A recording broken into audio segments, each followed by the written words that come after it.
कालस्थायिने गुरुविक्रमाय गुह्यप्रवराय गुरवे गुणगुरवे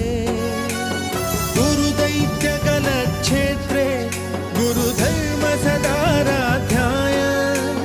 गुरुपुत्रपरित्रात्रे गुरुपाखण्डखण्डकाय